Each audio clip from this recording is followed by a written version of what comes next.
preside la antropóloga Marcela Lagarde, presentamos al Senado de la República la primera propuesta dirigida a transversalizar la Ley de Medios con perspectiva de género.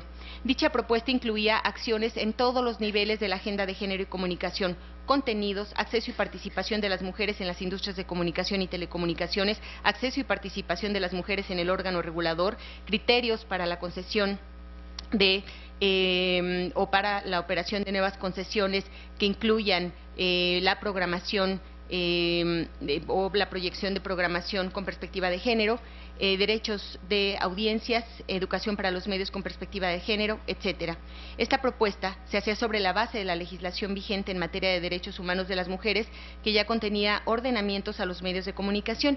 Dichas leyes incluían, como yo les mencionaba hace un momento, los 5 instrumentos jurídicos vigentes en México en materia de derechos humanos de las mujeres, que son la Ley contra la Violencia de Género, la Ley de Igualdad de Género, la Ley contra la Discriminación, la Ley de Derechos de Niñas, Niños y Adolescentes y la Ley contra la Trata de Personas. En este tenor, la red de investigadoras llamaba la atención acerca del carácter vinculatorio de la Ley de Medios con dichos instrumentos y la necesidad de que ésta armonizara con ellos, asumiendo la transversalización de la perspectiva de género. Es hasta 2013 que, como lo han explicado ampliamente mis colegas, la reforma constitucional de telecomunicaciones y radiodifusión vio la luz en este país. Es una ley que fue denominada, o una reforma que fue denominada como vanguardista y que sin embargo no asumió la plataforma de acción de Beijing, así tampoco la ley reglamentaria que ahora estamos discutiendo.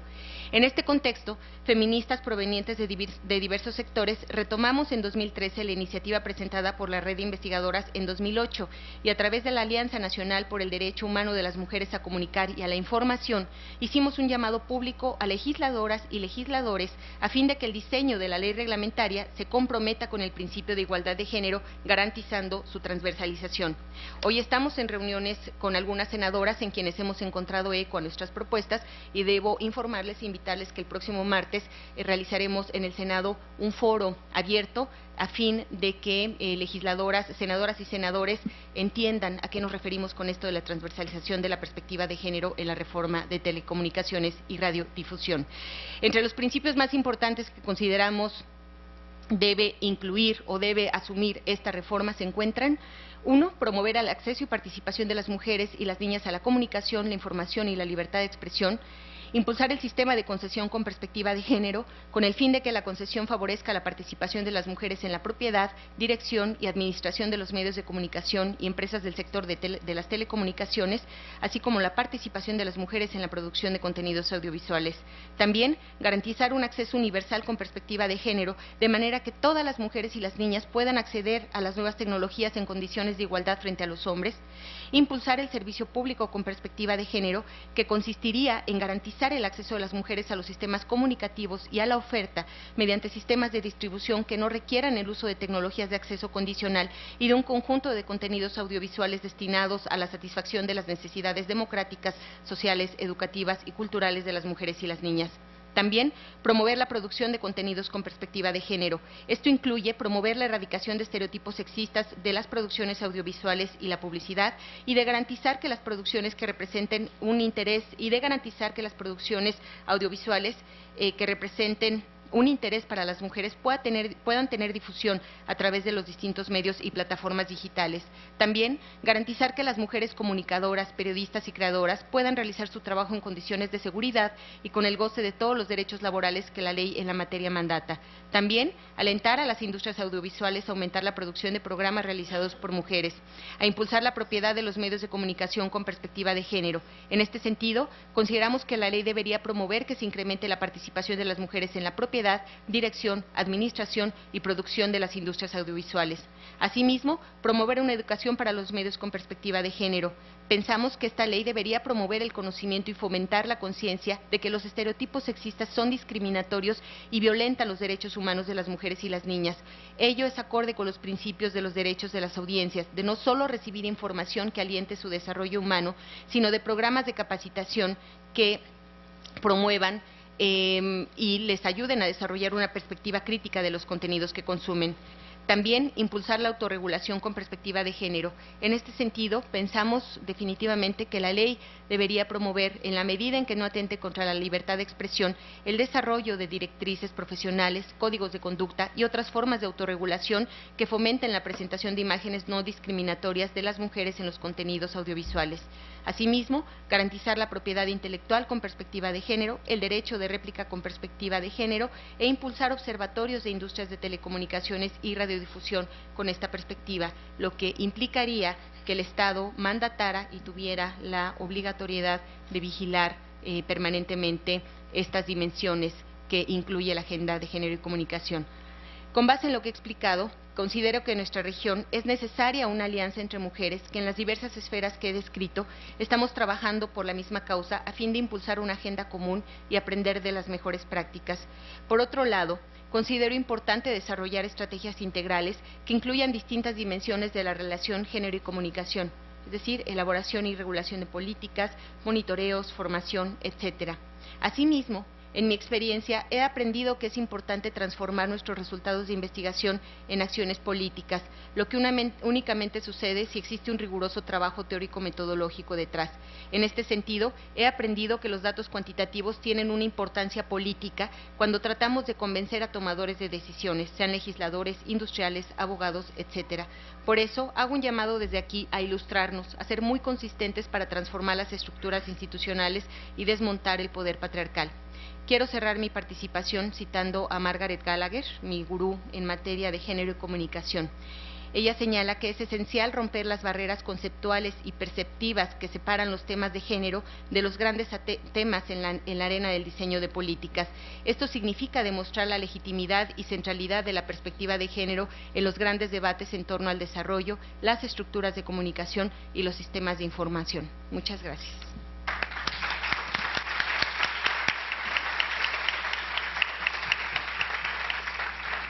Bien, gracias Aimé por poner el acento en este tema y además por ser tan puntual ya en una propuesta. A continuación, Enrique Sánchez regresará ahora a lo conceptual, ¿sí? Para recordarnos que no hace falta tener nuevos conceptos, ¿no?, ante nuevos problemas. Gracias. Muchas gracias a la amiga María Elena Meneses, perdón.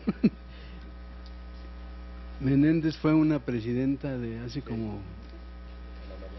Sí, por eso me equivoqué.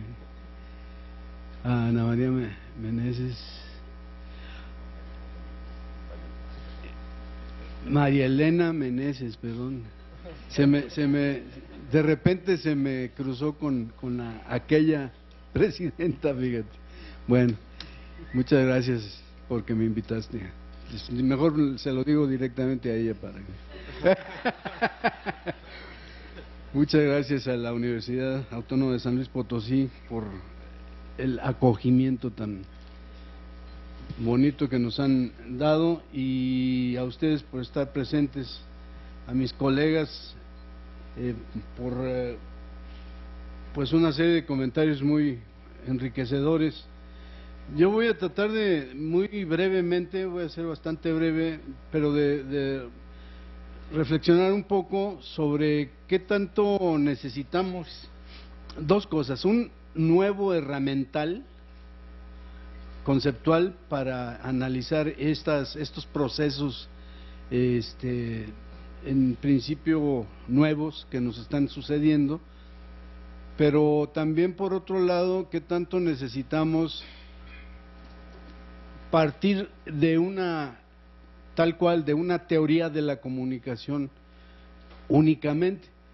Estamos hablando, sí, de los grandes procesos de comunicación, pero que tienen a su vez implicaciones y ligas y articulaciones con otros procesos que no son necesariamente comunicativos, pero que los están delimitando, los están determinando, los están definiendo incluso.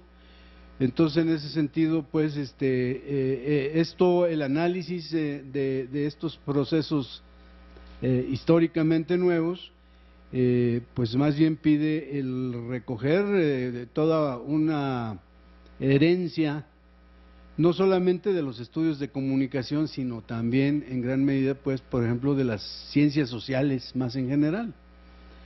En ese sentido, pues, no podemos hacer partir, pues, ¿no?, así del análisis del emisor como tal, así, pues tenemos que ver el emisor, en qué situación, en qué coyuntura se encuentra con respecto a, por ejemplo, las redes de poder político en este país o las redes de concentración y poder económico en este país. Entonces, en ese sentido, pues, una primera aclaración es que estoy de acuerdo con todo lo que dijo Alma Rosa, con respecto a que un enfoque de economía política es necesario, y que además la economía política en alguna medida había estado siendo o ha estado siendo previamente minimizado, por lo menos en nuestro país, pero yo creo que en todo Iberoamérica, y se está recuperando un poco, pues, como fuente de herramientas conceptuales y metodológicas para muchos de estos aspectos que delimitan, que determinan los procesos sociales, públicos, comunicativos. Pero también, pues, o sea, que no se agota todo, pues, todo enorme entramado en fenómenos de economía política, sino que, bueno, hay aspectos, ¿no?, netamente económicos. Los aspectos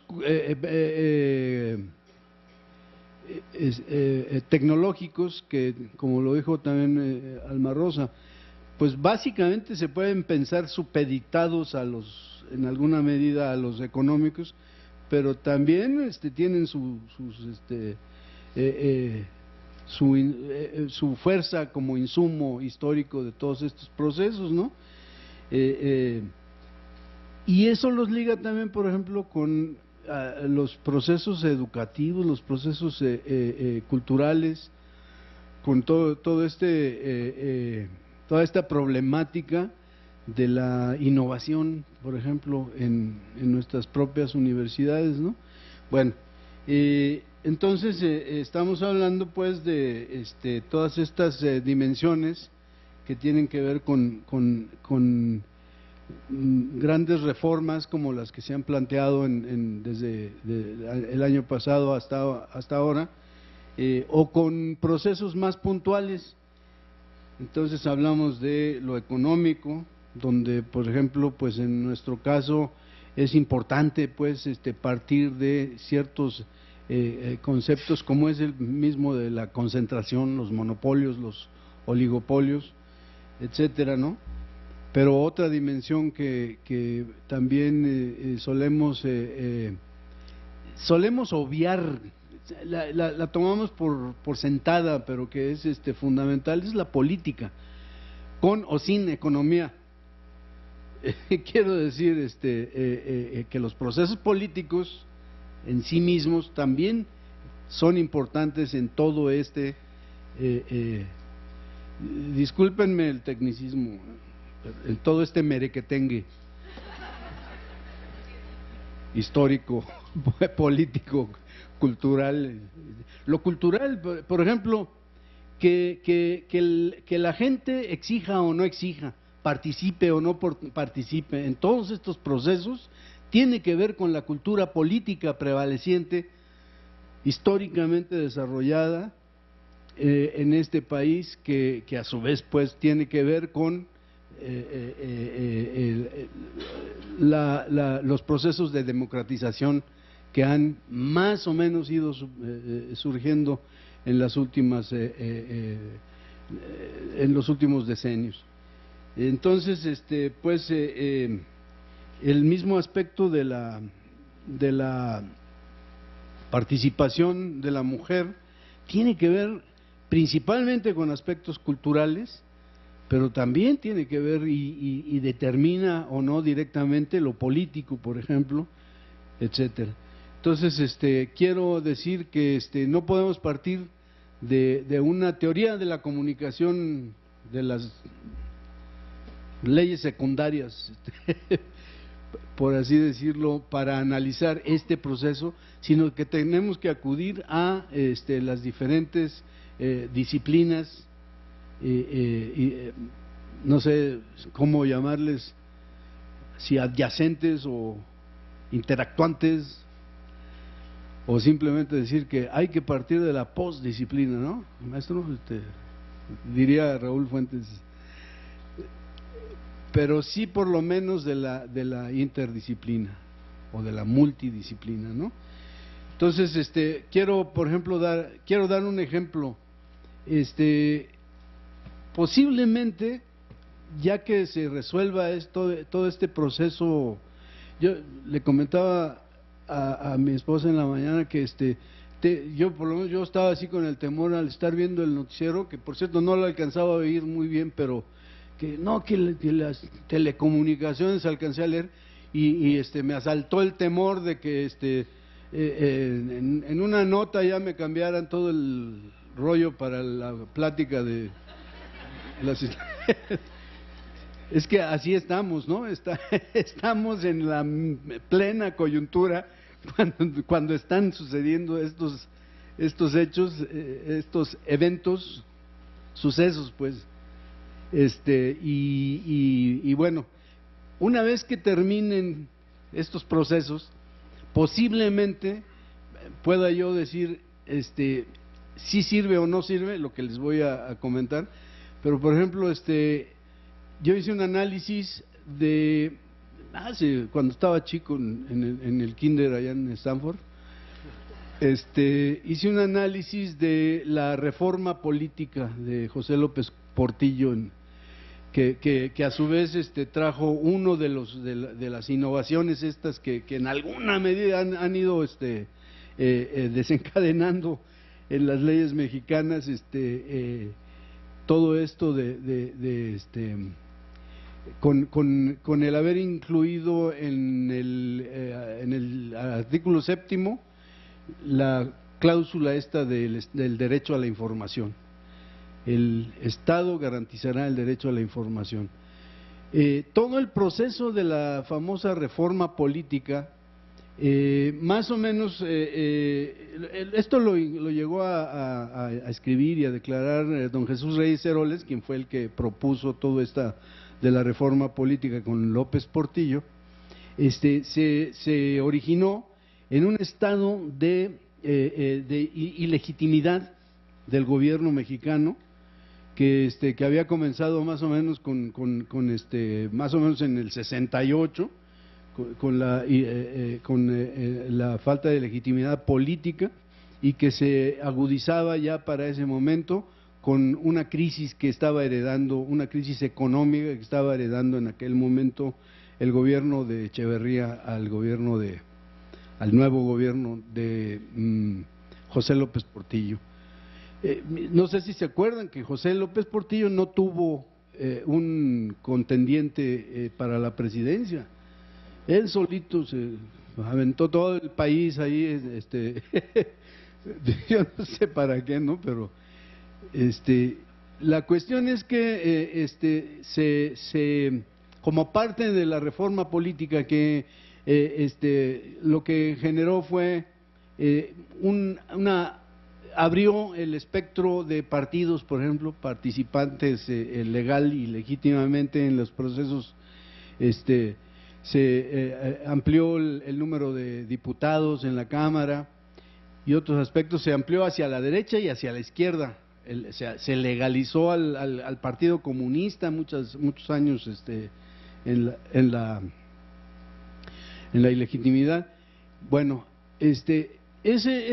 todo ese proceso, me encontré unos conceptos que quedaban muy bien con el concepto más amplio de hegemonía, entendiendo hegemonía en el sentido gramsciano, ¿no? Del ejercicio de de la dominación con la ayuda del consenso. ¿Cómo se podía como operacionalizar esa noción de hegemonía? Entonces encontré unos analistas de procesos laborales, habían analizado, dos de Estados Unidos, por cierto, habían analizado algunos procesos laborales en México con el concepto de hegemonías, perdón, de reformas preventivas. Otra vez estábamos era una literatura que no tenía nada que ver con comunicación, que no tenía nada que ver con medios, pero que me sirvió para analizar un episodio histórico mexicano que tenía que ver directamente con los medios. Al haberse generado, al haberse incluido la cláusula esa del derecho a la información, se generaron un montón de expectativas en muchos frentes, en muchos niveles, que iban desde pues algo similar a que la gente se pudiera informar a la existencia de los del IFAI, es que con los cambios de nombres de repente no ya no sabe uno si está diciendo el anterior o el nuevo, pero sí saben de qué hablo, ¿verdad? Del IFAI, ¿verdad? De ese.